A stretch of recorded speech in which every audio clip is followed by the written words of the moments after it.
ಇದು ಒಂದು ಚಿಕ್ಕ ಕವನ. ಬದುಕು ಯಾರನ್ನು ಎಲ್ಲಿಗೆ ಕೊಂಡೊಯ್ಯುತ್ತದೆ ಎಂಬುದು ಯಾರಿಗೂ ತಾನೇ ಗೊತ್ತು. ಬದುಕು ಯಾರನ್ನು ಎಲ್ಲಿಗೆ ಕೊಂಡೊಯ್ಯುತ್ತದೆ ಎನ್ನುವುದು ಯಾರಿಗೆ ತಾನೇ ಗೊತ್ತು. ಹುಟ್ಟು ಜೀವನದ ಮೊದಲೇ ಪುಟವಾದರೆ ಸಾವು ಕೊನೆಯ ಪುಟವಾಗಿರುತ್ತದೆ. ಇವುಗಳ ನಡುವೆ ಪ್ರತಿಯೊಬ್ಬರದ್ದು ಒಂದೊಂದು ರೀತಿಯ ಕಥೆ ಇರುತ್ತದೆ. ಕೆಲವರು ಬದುಕಿನಲ್ಲಿ ಸುಖ ನೆಮ್ಮದಿ ಹುಟ್ಟಿನಿಂದಲೇ ಬೆನ್ನಟ್ಟಿಕೊಂಡು ಕೊನೆಯ ತನಕನೂ ಇರುತ್ತದೆ. ಅವರು ಅದೃಷ್ಟವಂತರು. ಮತ್ತು ಕೆಲವರು ಬದುಕಿನಲ್ಲಿ ಕಷ್ಟ ದುಃಖ ದುಮ್ಮಾನಗಳು ಮೂಟೆಯನ್ನೇ ಹೊತ್ತಿರುತ್ತಾರೆ. ಅದರಲ್ಲಿ ಒಂದಿಷ್ಟು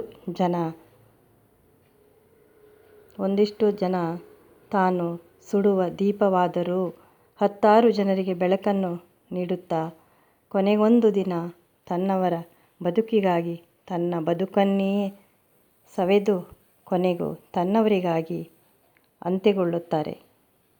ಇದೇ ನಮ್ಮ ಜೀವನದ ಬದುಕು ಸ್ವಾರಸ್ಯ.